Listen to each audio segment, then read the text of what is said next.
South Holland District Council Recovery and Growth Scheme has helped 146 businesses in South Holland.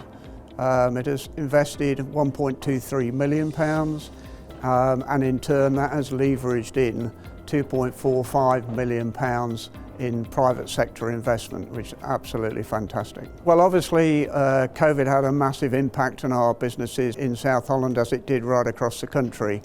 And the economic impact for those businesses was enormous. So South Holland has helped them to recover and importantly to grow the businesses. And really important for us, it's enabled them to invest in new technologies, many of which have enabled them to be more efficient in their business, maybe employ less people than they did prior to COVID. But it's made them very much more efficient and allowed them to grow and invest in the area, which is great. The Recovery and Growth Fund from South Holland District Council does make a difference.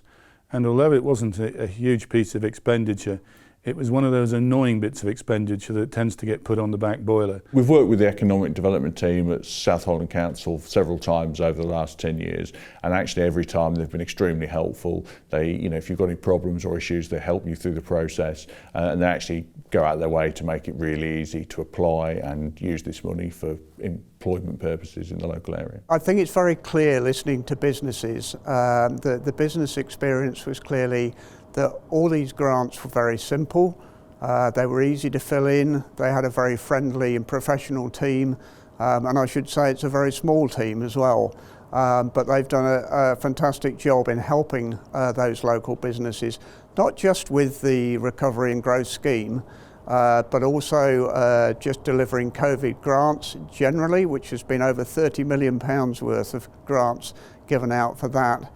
And their regular grant scheme, Grants for Growth, has given out over £2.7 million to businesses to grow as well. So they've had a huge task on, but it has been really well received by local businesses who like the simplicity of the schemes. And going forward, that is going to make a big difference when we come to things like the UK Shared Prosperity Grant, which we hope we'll hear more about towards the end of the year.